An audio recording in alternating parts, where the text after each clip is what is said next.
మీరు మా పాపముల నుంచి మమ్మల్ని విడిపించడానికి మీరు శిలువలో చేసిన క్రయధనంతో చెల్లించిన క్రయధనంతో నీకు స్తోత్రం చేస్తున్నాం. మహోన్నతుడా, ఈ రుణమును మేము ఎవరూ తీర్చలేము, అది అలా ఉండవలసినదే.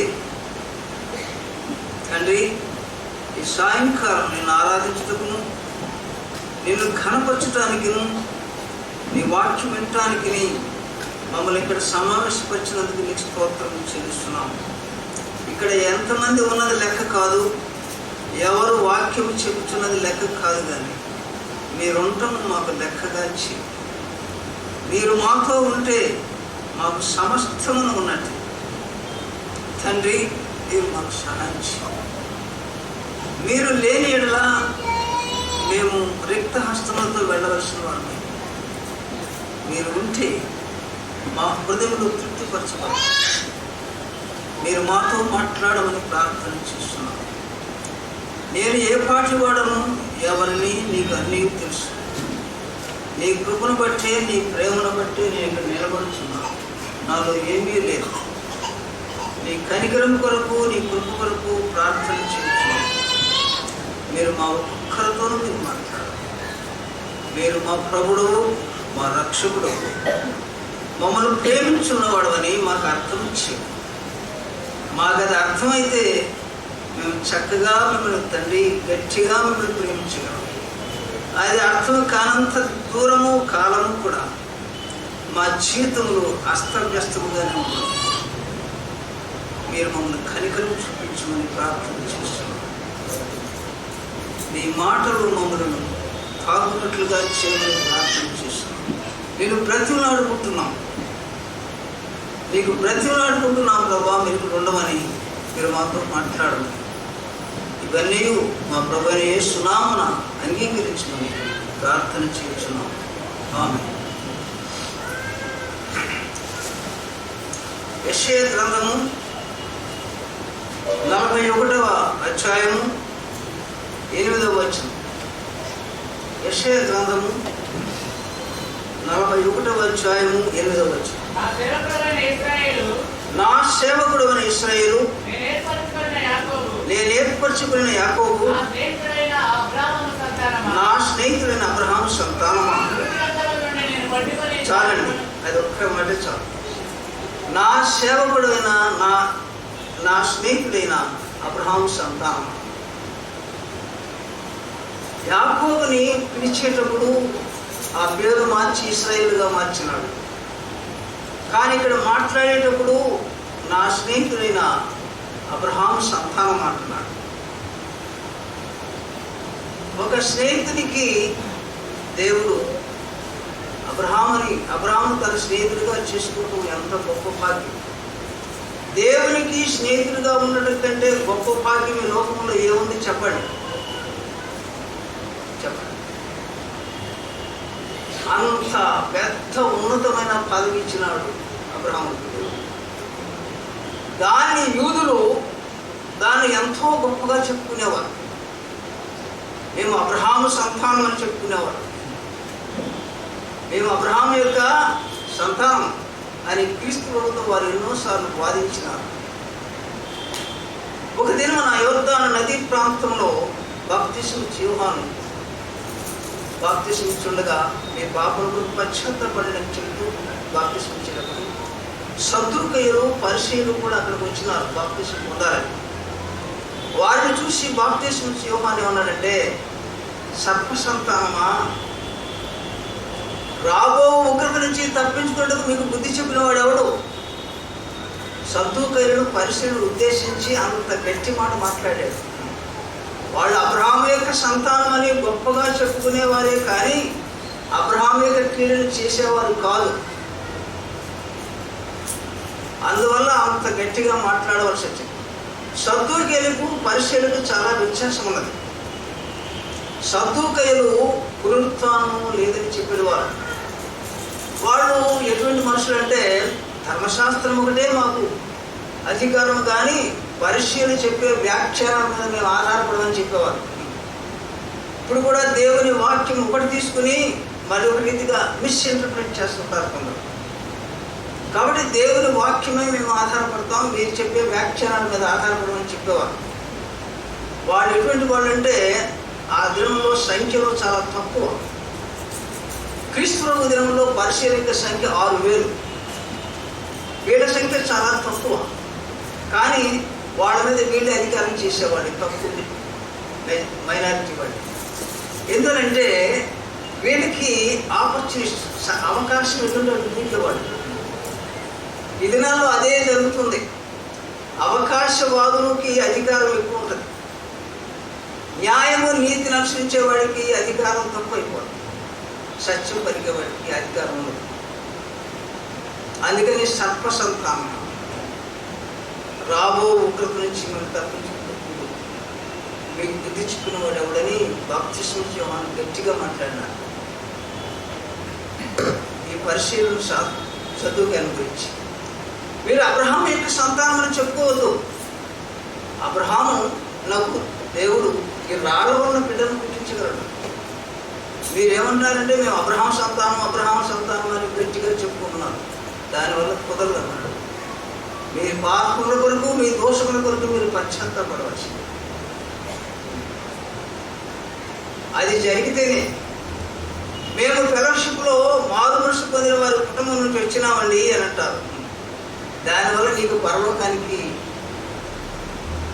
మార్గం లేదు. నీ అందరికీ నీవే పశ్చాత్తాపడాలి, నీ దోషములకు నీకు దుఃఖపడాలి. మారు మనసు పొందిన తల్లిదండ్రులు పుట్టినంత మాత్రం చేత పరలోకానికి వెళ్ళవు. అది కొంతమందికి విపరీతంగా చెప్పుకుంటుంటారు, మేము పరాని సంఘములకు చెందిన వారమండి. నువ్వు ఏ సంఘానికి చెందినా సరే రేపు దేవుని దగ్గర నిలబడే భక్తి కావాలి. ఒక రబ్బీ దగ్గరికి ఒక వ్యక్తి వచ్చన్నాడు, అయ్యగారు నేను పరలోకానికి వెళ్ళడానికి ఎంత భక్తి కావాలి అన్నాడు. ఎంత సంపాదించుకుంటే నాకు సరిపోతాను, రేపు దేవుని దగ్గర నిలబడే భక్తి సంపాదించుకోవాలి, అది అంత కావాలి. ఈ దినంలో భక్తి ఎలా ఉందంటే మనుషుల దగ్గర నిలబడే భక్తి సంపాదించుకుంటున్నారు. మనిషి దగ్గర ఏ పూటకు మాటలు చెప్పినా నమ్ముతారు, దేవుడు నమ్మడు. నాయకుల దగ్గరికి వెళ్ళి ఏదో మాట చెప్పుకుంటే నమ్ముతారు, దేవుడు నమ్మడు. దేవుని దగ్గర పొదలు వేయాలి అంటుంటారే, ఈ పప్పులు ఉడకమని. అంటే ఇక్కడ ఉడికితే ఉడకొచ్చు కానీ దేవుని దగ్గర ఉడకవు. ఆయన దగ్గర నిలబడటానికి ఎంత భక్తి అవసరం అంత సంపాదించుకున్నాడు. అది కావాలి. యెహోషాపాతు దినంలో యోధారాజు చాలా మంచి రాజు. అతని దినంలో అమోనీయులు మోయాబీయుల మీద దాడి జరిపినారు, ఆకస్మికంగా దాడి వచ్చినారు. అప్పుడు యెహోషాపాతు దేవుని మందిరం దగ్గరికి ప్రజలందరినీ సమకూర్చి ఒక ప్రార్థన చేసినాడు. ఏమని ప్రార్థన చేసినాడంటే, నీ స్నేహితుడైన అబ్రహాములకు ఈ భూమిని అంతా ఇస్తానని నువ్వు చెప్పినావు కదా, ఈ భూమి అంత ఇస్తానన్నావు కదా, ఈ ప్రదేశం అంత ఇస్తానన్నావు కదా, నీ స్నేహితుడైన అబ్రహాము. బైబిల్లో రెండోసారి ఆ మాట చెప్పడం, మొట్టమొదటిసారి అది అబ్రహాము స్నేహితుడు. కాబట్టి ఈ మందిరం ఇక్కడ పెట్టారు. కరువైనను, తెగులైనను, యుద్ధమైనను, శ్రమైనను ఏదైనా వచ్చినప్పుడు నీ బిడ్డలు ఇక్కడ నిలబడి ప్రార్థన చేసినప్పుడు వారి మొర ఆలపిస్తామని అనుకుని కదా ఇక్కడ మీరు మందిరం కట్టారు. ఈ మందిరం మరి ఎందుకు పెట్టారు? అందుకు ఈ సన్నిధిలో ప్రార్థన చేయటానికి. అది లేకపోతే కష్టం. అని అన్నప్పుడు దేవుడు అతను మొర ఆలపించినాడు. That is pleased that God is the friend of Abraham. Abraham is the friend of God. Abraham దేవుని స్నేహితుడు కదా. బంధువులను బట్టి నీవు మా మొర ఆలకించు. నీవు మనం ప్రభు దగ్గరికి వెళ్ళినప్పుడు, తండ్రి దగ్గరికి వెళ్ళినప్పుడు ఎవరి నామం ప్రార్థన చేస్తాం? యేసు నామం. మా కొరకు శ్రమపడి శిలువలో గాయపరచబడి రక్తం కాచిన క్రీస్తు నామం బట్టి మా మొర ఆలకించు. మన మెరిట్ కాదు, మన గొప్పతనం కాదు, ఆయన నామం బట్టి. అదే మనం చేయవలసిన ప్రార్థన. ఒక మనుషుడు దేవుని దగ్గర నిలబడాలంటే ఏ రకంగా చూసినా కానీ, ఏ కోణంలో చూసినా కానీ దేవుని దగ్గర ఒక నీతిమంతుడిగా నిలబడటం బహు కష్టం. ఒక తలంపులో కూడా దేవుడు మన ఎందుకు దోషం కలుగుతాడు. కపటముగా ఒక మాట మాట్లాడినా దేవుని దగ్గర నిలబడటం కష్టం. 3 దినముల క్రితము ఒక చిన్న మాట అన్నాను. ఎవరు లోపల ఒక ఉద్దేశం పెట్టి ఇంకొక మాట అన్నాను అంటే ఏ రకంగా చెప్పారు ఇది అది దగ్గర ఎలిసిట్ చేయటానికి. నేను కొంచెం కపటంగా మాట్లాడినానే, నాకు కొంచెం బాధ అనిపించి ప్రభు దగ్గర చెప్పుకున్నాను. నేను పనులు చేయకుండా చేయగలను. కొన్ని విషయాలు చెప్పేటప్పుడు ప్రియారిటీ దేనికి ఇస్తామంటే అల్పమైన దానికి ఇది ఎందువల్ల జరిగింది అని అన్నారు అనుకో. జరిగిందంటే మనం ఏం చెప్తామంటే ముఖ్యమైన కారణం చెప్పం కానీ అల్పమైన కారణం చెప్తాం.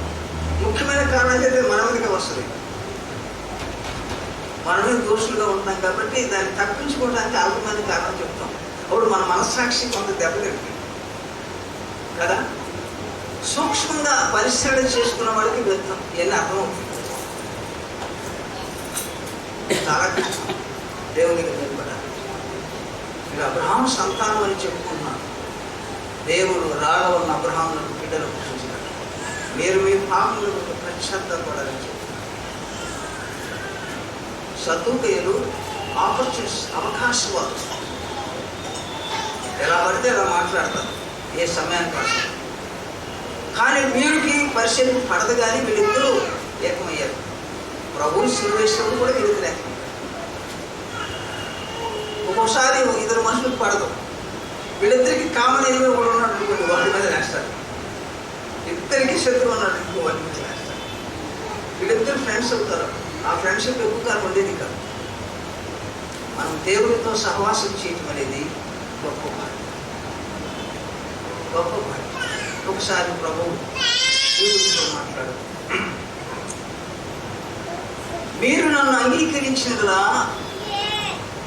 నా తండ్రిని అంగీకరిస్తారు. మీరు సత్యములు గ్రహిస్తారు. సత్యం మిమ్మల్ని స్వతంత్రులుగా చేసుకుంటున్నారు. ఆ మాటలు యూదులు ఏమన్నారంటే మేము ఎవరూ ఎప్పుడూ దాసులమని వినలేదే. నిజమేనా ఆ మాట?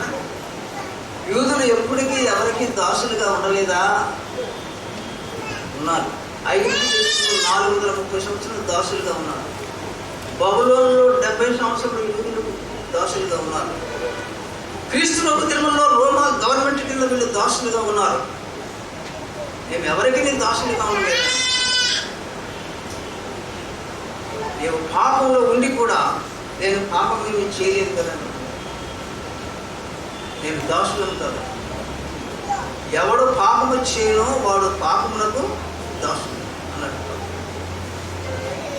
అబ్రహాము మా తండ్రిని మీరు చెప్పుకొనవద్దు అన్నాడు ప్రభువు కూడా. అబ్రహాము మా తండ్రి అండి, మేము ఆయన కుమారులము, ఆయన సంతానం అన్నారు. నువ్వు అబ్రహాము సంతానం అయితే అబ్రహాము చేసిన క్రియలే మీరు చేస్తారన్నాడు. కానీ మీరు అబ్రహాము సంతానం కాదు.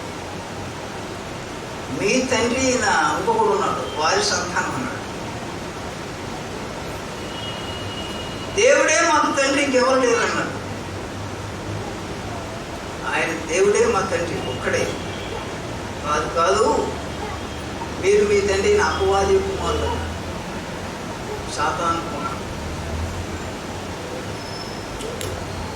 ఏమైనా సరే మనం అది ఇదని చెప్పి మనం అహంకారము అది ఇది ఉంది అది ఉంది నాకు భక్తి ఉందని చెప్పుకున్నందు వల్ల మనం బతుకున్నాం కాదు. ఎవడు దీనుడై నలిగిన హృదయం కలిగిన నేను వాని యొద్ద నివాసం చేస్తానన్నాడు. కానీ అహంకారం మాటలు మాట్లాడే వాళ్ళ దగ్గర కాదంటారా? నేను మహోన్నతులను మహోన్నతంలో నివసించకూడదు. కానీ నేను నలిగి విరిగి నలిగిన వారి ప్రాణం విచ్చించి వారి యొక్క నివాసం చేస్తాను. ఈ గర్వపు మాటలు మాట్లాడిన పరిశీలికి చదువుకే యోహాను సమాధానం చెప్పినాడు. ప్రభు కూడా ఇలాగే సమాధానం చెప్పారు. అబ్రహాము సంతానం అని మీరు గొప్పలు చెప్పుకోవద్దు. మీ తండ్రి అయిన అప్పాది యొక్క కుమారుడు. అబ్రహాము సంతానం, నేను నిన్ను ఏర్పరచుకుని ఉన్నాను, నేను మిమ్మల్ని పిలిచి ఉన్నాను అని యాకోబుతో మాట్లాడుతున్నాడు. కానీ అబ్రహాముల గురించి ఎంత గొప్ప చెప్పుకున్నారు, కానీ ప్రభు యొక్క వాక్యం ఏంటంటే యెషయా 51 చదవండి, 51:7-2. యెషయా 51:2.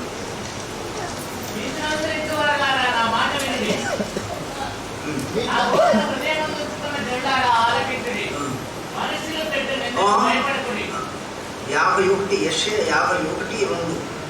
మీ తండ్రి అయిన అబ్రహాము సంగతి ఆలోచించుడి, మిమ్మల్ని కనిన శారాను ఆలోచించుడి. అది చాలు. మీరు ఏ బండ నుండి చెక్కబెడుతురో దాన్ని ఆలోచించుడి, మీరు ఏ గుట్ట నుండి త్రవ్వబడుతురో దాన్ని ఆలోచించుడి. మీ తండ్రి అయిన అబ్రహాము సంగతి ఆలోచించుడి, మిమ్మల్ని కనిన శారా సంగతి ఆలోచించుడి. మీరు అబ్రహాము సంతానం అని చెప్పుకుంటున్నారు, కానీ మీ తండ్రి అయిన అబ్రహాముల గురించి మీరు ఆలోచించేయండి. నేనతను ఒంటరిగా నేను అతన్ని పిలిచి తిని, దేవుడు ఏమన్నాడంటే అతని సంగతి మీరు ఆలోచించేయండి.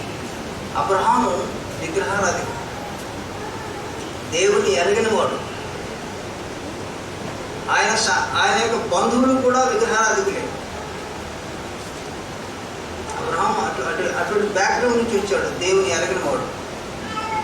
మీరు అబ్రహాము సంతానం అంటున్నారు, కానీ అబ్రహాము సంగతి మీరు ఆలోచించేయండి. నేను అతన్ని పిలిచితే, అతన్ని ఒంటరిగా పిలిచినాను. ఐ కాల్డ్ హిమ్ అలోన్ అని ఇంగ్లీష్ భాషలో ఉంటుంది, కానీ ఇంగ్లీష్ బైబుల్లో దీన్ని అయితే నేను ఒంటరిగా పిలిచి తినాను, ఒక్కడ ఉన్నప్పుడు పిలిచినట్టుగా ఉంది. నేను అతన్ని పిలిచినాను. అతను ఎందుకు విగ్రహారాధికుడు అంటే తెలుసా? అతని బంధువులు కూడా తర్వాత విగ్రహారాధికులుగానే వెళ్ళిపోయినారు. లాబాను యొక్క కుమార్తె రాహేలు వచ్చేటప్పుడు ఏం తెచ్చింది? గృహదేవతలను పట్టుకొచ్చింది. అప్పుడు వరకు వారు విగ్రహారాధికులే. అక్కడ నుంచి పిలిచానయ్యా మీ తండ్రి అయిన అబ్రహాంని విగ్రహారాధికుడు ఉండగా పిలిచాను. అబ్రహాం సంతానం అంటున్నారు, కానీ మీ తండ్రి అయిన అబ్రహాం సంగతి ఆలోచన చేయండి. మీ తల్లి అయిన శారా సంగతి ఆలోచించి, మీరు ఏ బండ నుండి చెక్కబడినారో, ఏ గోతి నుంచి తీయబడినారో మీరు ఆలోచించి. మనం ఇక్కడ కూర్చున్న వారు ఎవరైనా సరే ఏ పరిస్థితి నుంచి మనం వచ్చినామో ఆలోచన చేస్తే మనం దేవుని దగ్గర విరిగి నలిగిన హృదయం కలిగి ఇంకొక మాట మాట్లాడాలి, న్యాయంగా చెప్పాలి కాదంటనా? నేను అతన్ని ఒంటరిగా ఒక్కడనే పిలిచినాను, కానీ అతడు తన బంధువైనటువంటి లోతును కూడా వెంట పెట్టుకొచ్చాడు. It's a partial obedience. Abraham చేసిందంతా సంపూర్ణముగా దేవునికి లోబడలేదు, సగం వరకే లోబడుకుంటూ వచ్చినాడు. నేను నీ తండ్రి ఇంటిని, నీ దేశమును, నీ కుటుంబమును, నీ బంధువులను అందరినీ విడిచిపెట్టినామా. తో పాటు లోతు వస్తుంటే లోతు వెంట. ఇది పార్షియల్ ఒబీడియన్స్, సగం వరకు ఇదే. మనం కూడా చాలామంది సగం ఇదైతే దేవుడికి చూపించేది, సంపూర్ణ ఇదైతే ఎక్కడ కనబడలేదు. అటువంటి వాడు నేను పిలిచిన తర్వాత ఐగుప్తు దేశంలోకి వచ్చినాడు, కనాను దేశంలో అతను నివసించినాడు. ఇప్పుడు ఉండమని చెప్పినాడు. అతను ఏం చేశాడు? కరువు రాగానే ఎక్కడికి వెళ్ళాడు? ఐగుప్తు దేశానికి. చేయకుండా వెళ్ళిపోయాడండి. నన్ను ఇక్కడికి వెళ్ళమన్నావు, నేను ఇక్కడికి వచ్చాను, కరువు వచ్చింది, మరి నా సంగతి ఏంటని అన్నాడా ప్రభుని అన్నట్లు ఎక్కడ కనపడుతున్నా. అందుకనే కొంతమంది బిలీవర్స్ చెప్పకుండా వెళ్ళిపోతారు. ఒక్కొక్కసారి ఏది అనుకూలంగా ఉంటుంది ఆపర్చునిటీ చదువుకి వెళ్ళాలని పడుతుంటారు. వెళ్ళిపోయాడు. అక్కడ సరిగ్గా ఉన్నాడా? అక్కడికి వెళ్ళిన తర్వాత ఆ రాజు తన భార్య అందగత్తెని తెలిసి నన్ను చంపేసేసి నేను తీసుకుపోతారేమో, నువ్వు నా చెల్లి అని చెప్పమన్నా. సత్యమే చెప్పాడా? హాఫ్ ట్రూత్, ఇది సగం సత్యం. ఒక రంగా చెల్లి అయితే కావచ్చు, కానీ భార్య కదా, భార్యను చెప్పాల్సింది. ఇక్కడ తగ్గిపోయాడు. సత్యము ఎరిగిన యెడల మిమ్మల్ని సత్యము స్వతంత్రులుగా చేయాలని ప్రభు చెప్పినాడు వారికి. మా తండ్రి అయిన అబ్రహాం అంటున్నారే, అబ్రహాం సంగతి ఆలోచన చేయండి. సత్యమే చెప్పాడా? చెప్పండి. దేవునికి పూర్తిగా లోబడినాడా? దేని బట్టి మన అతిశయం? దేని బట్టి నీ అతిశయం? నేను నీకు కుమారుడు ఇస్తాను, నాకు కనిపెట్టి నేను చెప్పేదని నాకు జరుగుతుందని చెప్తాను. 10 సంవత్సరాలు అయిన తర్వాత తన భార్య శారా, ఇంకేంటయ్యా నువ్వేదో ఆయన మాట విన్నావు, దేవుడి మాట. ఇంకా మనకి బిడ్డలు పుట్టరు, మనతో పాటు మనకు దాసిని తెచ్చుకున్నాం ఆగర్ని, ఆమెతో పాటు ఉండు, ఆమె ద్వారానే మనకు బిడ్డలు పుట్టారంటే ఆ మాట విన్నాడు. దేవుడి మాటే విన్నాడా? దేవుడి మాట విన్నాడా? అబ్రహాం సంతానం అన్నారు, కానీ దేవుడి మాట విన్నాడా? ఆయన దేవునికి బదులుగా తన భార్య మాట. డాక్టర్ రెవరెండ్ డేవిడ్ అని కనీసం 40 సంవత్సరాల క్రితం ఆయన ఒక క్రిస్టియన్ మీటింగ్లో ప్రసంగం చేసినాడు. అబ్రహాం యొక్క లోకులన్నీ చెప్పి ఎన్నో చెప్పిన తర్వాత ఒక విషయంలో ఆయన దేవునికి లోబడి విషయం చెప్పాడు.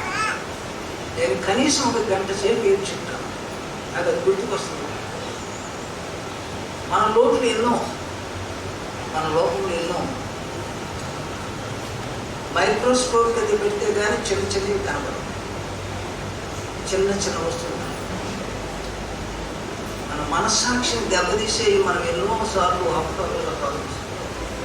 ఇలా వెళ్ళిపోయిన కదా, టాప్ ప్రియారిటీ ఇవ్వాల్సిన దానికి లోయెస్ట్ ప్రియారిటీ ఇచ్చి మనం కప్పుకుంటాం. అది కపటం కదా. అబ్రహాము సంతానం అని మీరు చెప్పుకోవద్దు. అబ్రహామునకు రాళ్ల వలన బిడ్డలు పుట్టించగలిగిన వాడు దేవుడు. నేను ఎవరిని పంపుతునో వారిని నీవు అంగీకరించేలా, మీరు నన్ను అంగీకరించేలా నేను నన్ను పంపిన తండ్రిని మీరు కైకొంటాను. అది ప్రభు చెప్పింది యూదా. దేవుని మాటలు చెప్పే మనిషిని నువ్వు నెట్టేసి, దేవుని మాటలు నెట్టేసేస్తే దేవుని అంగీకరించలేవు. ఏ మెరిట్ని బట్టి నా స్నేహితుడైన అబ్రహామా అని అంటున్నాడు దేవుడు. ఇక్కడే ఉంది. ఇన్ని ఫెయిల్యూర్స్ జరిగిన తర్వాత ఒక దినమున దేవుడు అన్నాడు అబ్రహాం గురించి, అబ్రహామా నీకు ఒక్కడైనటువంటి నీ కుమారుని నేను చెప్పు పర్వతంలోకి తీసుకుపోయి అక్కడ నాకు బలిగా అర్పించుకున్నాడు. 100 years 100 సంవత్సరాల ప్రాయములో కలిగిన కుమారుని ఏ తండ్రి ప్రేమించకుండా ఉంటాడు? ఏ తండ్రి విడిచిపెడతాడు? అప్పుడు తీసుకుని వెళ్ళి అతన్ని మోరియా పర్వతం మీద పెట్టినప్పుడు ఏమిటి బట్టి నమ్ముతున్నాడో తెలియదు, కానీ ఖడ్డు మెత్తగానే దేవుని యొక్క తోట అబ్రహామా, ఇందు మూలముగా నీవు నాకు భయపడవాడని ఇందు మూలముగా నీవు నాకు భయపడవాడవని నాకు అర్థం. ఇక నీ సంతానమును ఆకాశ నక్షత్రమని చేస్తాను, సముద్రం తీరుని ఇసుక రేణువుల మధ్యగా చేస్తాను. వారు నీ యొక్క శత్రువుల యొక్క గవిని స్వాధీనపరుచుకుంటాను. అంతగా దీవించినాడు. ఇందు మూలముగా ఆయన దేవుని స్నేహితుడిగా మారినాడు. తన యొక్క మెరిట్ ఎక్కడ లేదు. అబ్రహాము యొక్క వంశంలో 318 మంది తన ఇంటిలో ట్రైన్ అప్ అయినటువంటి సేవకులు ఉన్నారు. దాన్ని బట్టి దేవుడు గొప్పవాడికి ఇచ్చినాడా? ఆయన పెద్ద ధనవంతుడు అబ్రహాము. దాన్ని బట్టి దేవుడు గొప్పగా ఇచ్చినాడా? తన మాట విన్నాడు, పార్షియల్ ఒపీనియన్ చూపించినాడు, దాన్ని బట్టి నా స్నేహితుడు అన్నాడా? మీరు నా మాట గైకొనేలా మీరు నాకు స్నేహితులై ఉండు అన్నాడు ప్రభు. You will be my friends. ఒక మానవుడికి దేవుడిచ్చే ఆధిక్యత ఎంత గొప్పదంటే అది మన ఊహకి అందట్లేదు. ఊహకు అందకే మనం కింద మీద పట్టుకున్నాం.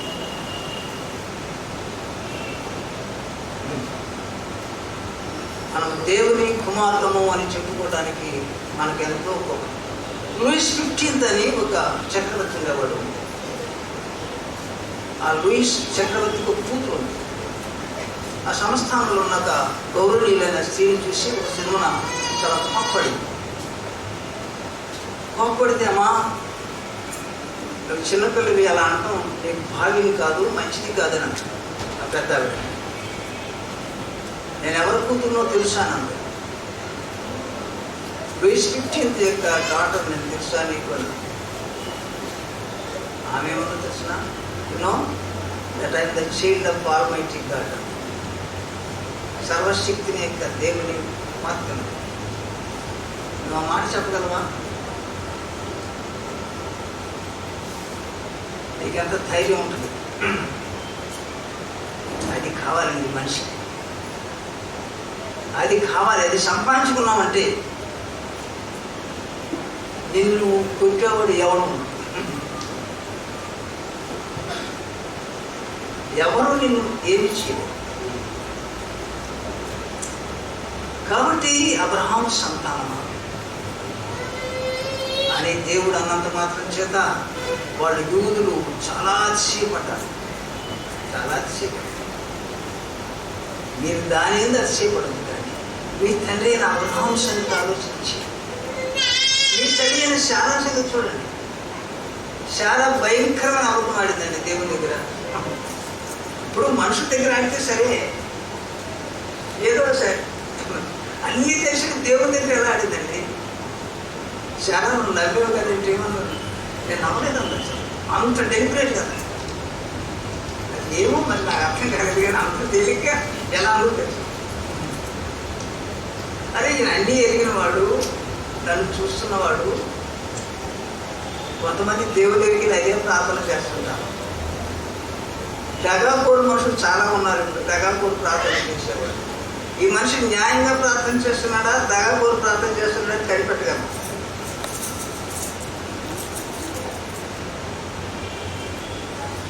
ఆ ప్రార్థన ద్వారంలోనే అర్థమైపోతుంది. మనం దేవుని దగ్గర యథార్థ హృదయంతో ప్రార్థన చేయాలి. హృదయ ఆంతర్యములను ఎరిగిన జీవము కలిగిన దేవుని దగ్గర మీరు ఏమని చెప్తారు?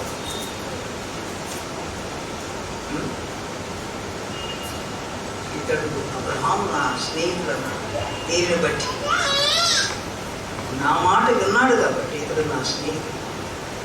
ప్రభు కూడా మీరు నా మాట వినినందున మీరు నాకు స్నేహితులుగా ఉన్నారు.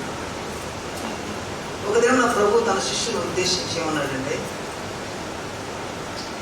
ఇంతవరకు మిమ్మల్ని శిష్యులను పిలిచినాను కానీ ఇక మీదట నువ్వు శిష్యులు పిలవు. యజమానుడు చేయనదంతయు దాసుడు ఎరగడు. కాబట్టి ఇక మీదట నేను మేము స్నేహితులని పిలుస్తాను.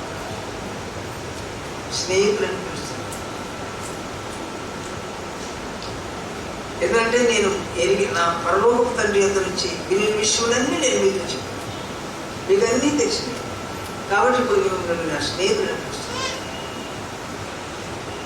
క్రీస్తు ప్రభుతో సహవాసం చేయడానికి దేవుడు మనల్ని పిలిచినాడు, కానీ వకీలు మాదిరిగాను, దాసత్వం చేసేవాడి మాదిరిగాను, దిక్కుమాలినవాడిగా ఉండటానికి దేవుడు నేను పిలవలేదు. చూడండి, 1 కొరింథీ 1:9.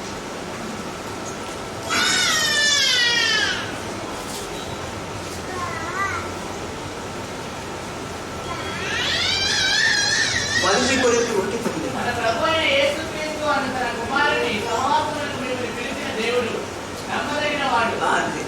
మన ప్రభు అయిన యేసు క్రీస్తుతో సహవాసం చేయటకు దేవుడు మిమ్మల్ని పిలిచినాడు. ఎవరితోటే కాదు, క్రీస్తు ప్రభుతో సహవాసం చేయటకు దేవుడు మనం పిలిచినాడు. ఆయన నమ్మదగిన వాడు. నీకు ఇంత హైయెస్ట్ ఆనర్ ఇస్తున్నాడు దేవుడు. దూతలలో ఎవరికైనా దేవుడు నా కుమారుడా అని చెప్పినాడా? చెప్పండి. ఎబ్రిల్ రాసిన పత్రిక 1:5 ఎప్పుడైనా చెప్పాడా? దూతలకు చెప్పలేదండి దేవుడు. స్నేహితులని కానీ కుమారులని కుమారు ఎవరితో చెప్పాడు? మనతో చెప్పాడు. మీరు నాకు కుమారులై ఉందరు, మీరు నాకు కుమార్తెలై ఉందరు, నేను మీకు తండ్రినై ఉందరు. ఎంత గొప్ప భాగ్యం! దేవుడు తన శిష్యులను స్నేహితులను పిలిచినాడు. పిలిచాడా? పిలిచాడు. తాను అప్పచెప్పడానికి యూదాయిస్కరియోతు వచ్చినప్పుడు ప్రభు అతను ఏమన్నాడంటే, మోసగాడా అన్నాడా? స్నేహితుడా, నువ్వు చేయవలసిన ఫ్రెండ్, నువ్వు చేయవలసిన. ఆయన తన శిష్యులను అంతము వరకు ప్రేమించిన ఉంటుందండి బైబిల్లో. ఇస్కరియోతు యూదాను కూడా దేవుడు అంతమంది ప్రేమించినాడు. చాలా మంది బోధనలో my dear friend, my dear brother, my dear people అంటుంటారు. ఇదంతా శరీరం కాదు. ఒక ఆయన అన్నాడు, ఏమి విన్నావయ్యా ఇవాడు అన్నాడు. అయ్యా 60 గంట ప్రసంగంలో 60 సార్లు మై డియర్ పీపుల్ అన్నాడండి. అది చెప్పింది ఆయనకి అర్థం కాదు. తన శిష్యులు చూసి ప్రభు ఏమన్నా తెలిసిన విధమా, నా స్నేహితులైన మీతో వచ్చుకున్నది ఏమనగా అన్నాడు. నా స్నేహితులైన మీతో వచ్చుకున్నది ఏమనగా ఎక్కడుందో తెలిసిన లూకా 12:4 ఉంటుంది చూడండి.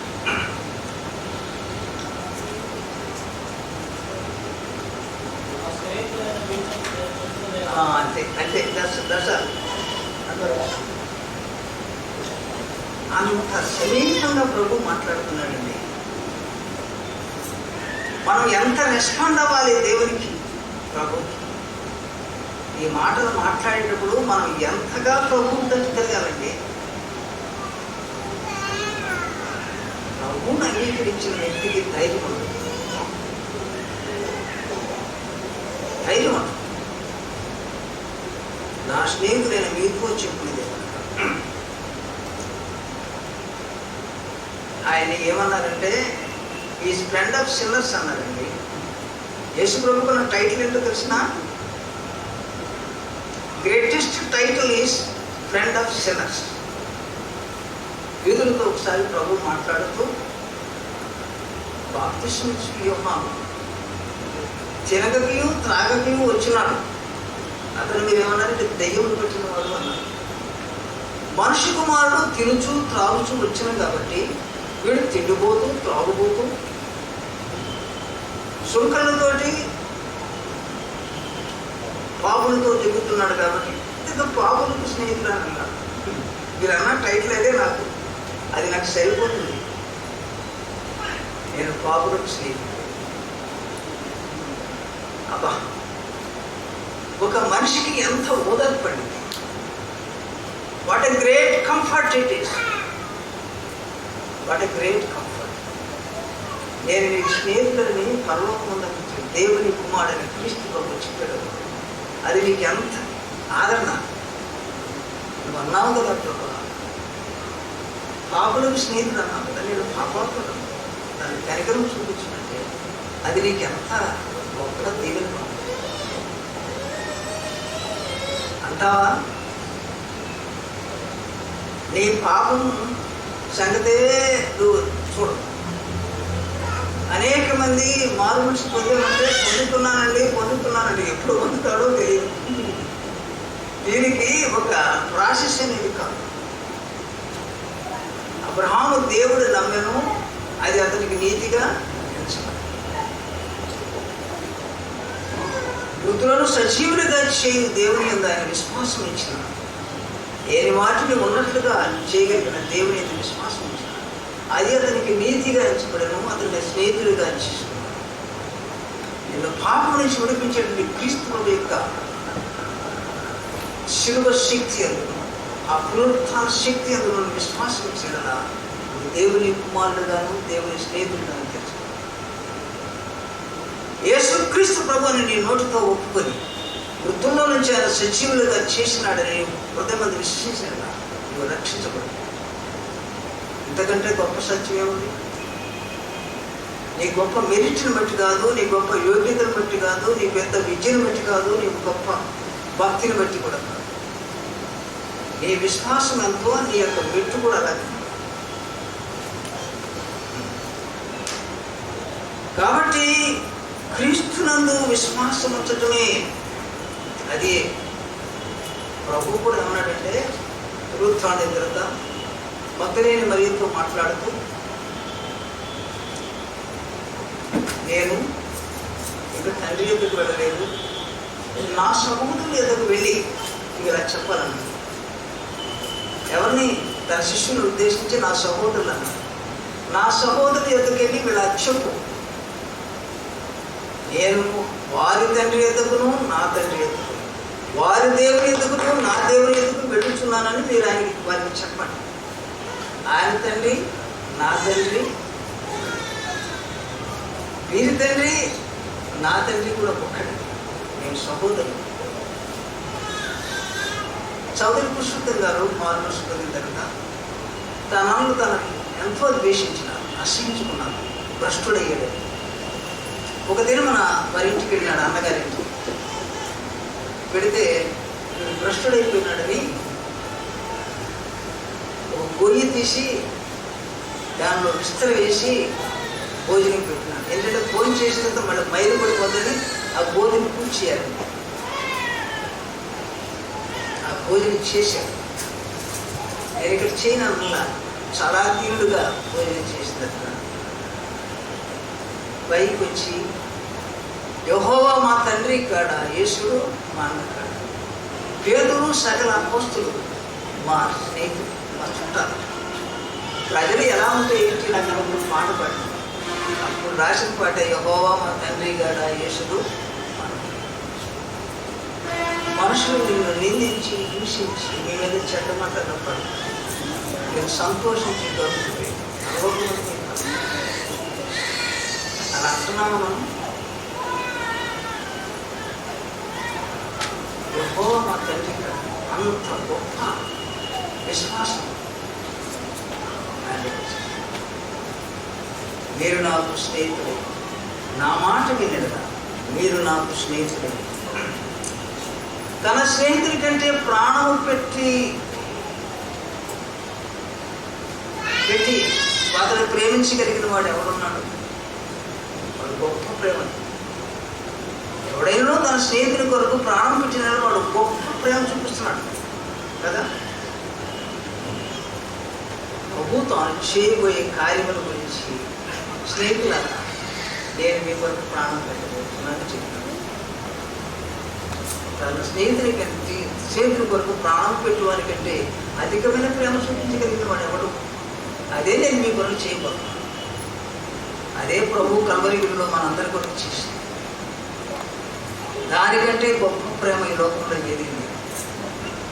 అందువల్ల మనం దేవునికి కుమారులుగాను, స్నేహితులుగాను, కూతుర్లుగాను, కొడుకులుగాను ఉంటున్నాం.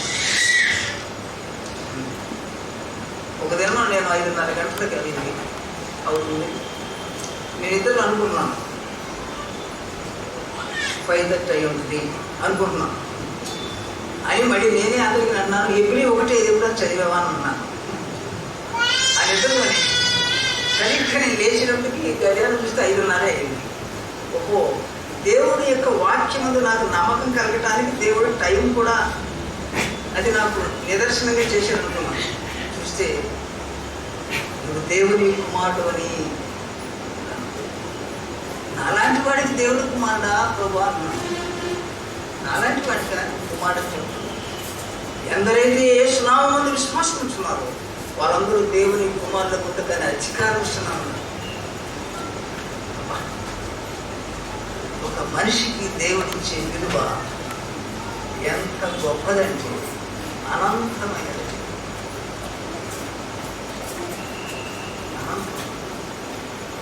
మీరు దేవుని కుమారుడుగా ఉన్నారు అన్నది వీడు ప్రశ్న పత్రికలో చోట మీరు దేవుని కుమారులు అనబడి దేవుని కుమారుడు. మా తండ్రి దేవుడే అన్నాడు యూదులు. మనం దేవుని కుమారులము, దేవుని స్నేహితులు. అలా ఇంకా తినలో అక్కడికి ఆయనకు రోజు కొన్ని రివిజన్ పిటిషన్ అంటే అప్పీల్స్ వస్తుండే. ఏమనంటే అయ్యా ఇతను తప్పు చేసినాడు, మిలిటరీ డిసిప్లిన్ ప్రకారం అతన్ని శిక్షించాలి, ఆ శిక్షను తొలగించమని ఇంకొక అతను రికమెండేషన్ చేస్తాడు. ఇంకొక ఆర్మీలో ఉన్న ఆయన అబ్రహాం లింకన్ గారికి బాగా తెలిసిన వ్యక్తి, ఇతను క్షమించండి ఈసారికి, ఇది ఇప్పుడు చేయడు అని ఒక రికమెండేషన్ లెటర్ వస్తుంది. ఒక దిన అప్పీల్ చేయడం చూస్తున్నాడు అబ్రహాం లింకన్. చూస్తుంటే అందరికీ ఏదో ఒక రికమెండేషన్ పట్టుకొచ్చారు. ఎక్కడ ఉంటుంది అన్ని అప్పీల్స్లో. ఒక అతనికి ఏమి రికమెండేషన్ లేదు. అబ్బాయి ఇక అందరికీ రికమెండేషన్, ఇతనికి ఏమో రికమెండేషన్ లేదా అన్నాడు. లేదండి అన్నాడు. అయితే నేను అతనికి స్నేహితుడిగా ఉంటాను, నాదే recommendation. I will recommend his case. క్రీస్తు నీ కొరకు నా కొరకు చేస్తున్నది, నీ కొరకు నా కొరకు చేస్తుంది. ఆయన తండ్రి కుడి పార్శ్వన ఆశీర్వది, ఆయన ద్వారా దేవుని ఎదుగుతూ వారి పక్షంలో విజ్ఞాపన చేయడం. తండ్రి కుడి పార్శ్వన ఆశీర్వది విజ్ఞాపన చేస్తావా? Is your friend. ఎందుకంటే గొప్పదేమన్నా ఉన్నదా? గొప్పదేమన్నా ఉన్నదా నీ జీవితంలో? చివరికి ఒక మాట చెప్పి ముగిస్తారు. ఇర్మియా గ్రంథం 33:9-8 చదువుతాడు. ఇర్మియా గ్రంథం 33:8-9 వారు నాకు విరోధంగా చేసిన పాపదోషము నిలవకుండా వారిని పవిత్రపరుతును. నాకు విరోధముగా చేసిన పాప దోషము నిలువకుండా వారిని పవిత్రపరుతును. వారు నాకు విరోధంగా చేసిన దోషములన్నిటినీ తిరుగుబాటులన్నిటినీ క్షమించెదను. దోషములన్నిటినీ తిరుగుబాటులన్నిటినీ క్షమించెదను. పూజలందరి ఎదుట వారు నాకు ఇష్టమైన పేరుగాను, స్తోత్ర కారణముగాను, ఘనతాస్పదముగాను నేను వారికి చేయి సకల ఉపకారములను గూర్చిన వర్తమానమును. ఇందులో ఎవరైనా, ఏ బోధకుడైనా, ఏ గొప్పవాడైనా, ఎవరైనా సరే నీకు నమస్కారం చేస్తున్నారంటే నీ గొప్పతనాన్ని బట్టి కాదు, కానీ క్రీస్తు నామమును బట్టి నీకు గొప్పతనం ఇస్తున్నారు, మర్యాద ఇస్తున్నారు.